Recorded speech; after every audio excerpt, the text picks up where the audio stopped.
So part of not being able to work for, I'm almost at a year now, and not really having much of an income. My disability right now is just temporary through the state, and it's definitely not enough to live on, is trying to downscale yourself and to really minimize what you're doing. So today, for instance, I went and got a new shampoo because I was out. Now, I usually get Aveda because I like the all natural. I've used it since 1997, I think.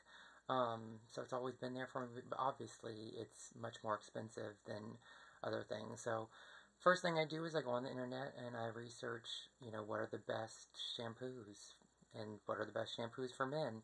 And I kind of wish that there was like a hair doctor that could tell you what's going to be best for your hair, but that's not really something that's in existence to the best of my knowledge.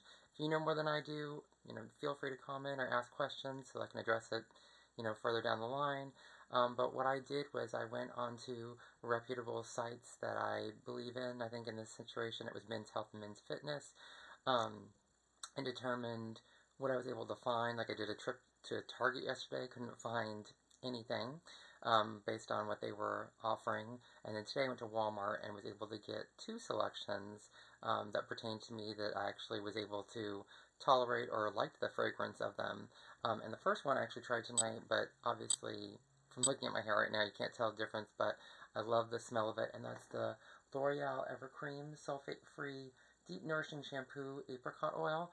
Okay, first of all, it smells delicious, and I think that because I did so much hair dyeing growing up, and it was most of it with L'Oreal, I think this is probably going to be pretty similar to what they would include in the packets as your aftercare for coloring, which that used to always smell bomb. So I used to love that. So this is awesome so far. So I'm looking forward to, besides just now washing it with it, but what it's going to be like after. And one thing that I noticed about it is I felt like it smelled very much like one of my favorite fragrances, which is Taylor Swift Wonderstruck. Now, this is a women's fragrance, but I wear it because I love the smell of it, and I don't know if it has anything to do with the fact that she used blueberry in it, but I remember watching an interview with her talking about that blueberry was included, and I thought that was such a different thing that when I went and smelled it, I was like, I definitely want to smell like this. This is awesome. So it's very delicious. There's different types of the Wonderstruck fragrance, so you have to get the purple one to get the scent that I'm talking about.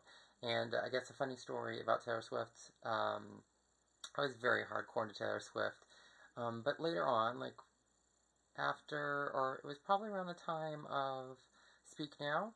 Yeah, I want to say Speak Now. But actually, when this fragrance was launched, not spent the night, but I got there super early in the morning and waited in a super long line at the Americana brand in Glendale, I believe is what it's called. And they literally cut off the line once it started going in. They literally cut it off right in front of me and said that they couldn't take in more people, but they would allow us to go in and purchase autographed bottles of it. And I hadn't smelled it at that point, and I think I was just so angry that when I went in there, I was just like, yeah, it stinks, and it was gone, which is funny because months later, whenever that I went and smelled it again and decided to wear it, it's one of my favorite fragrances, which I think is super funny. So the other shampoo that I got that was on the list is this Brew Craft Beer shampoo, which already smells good.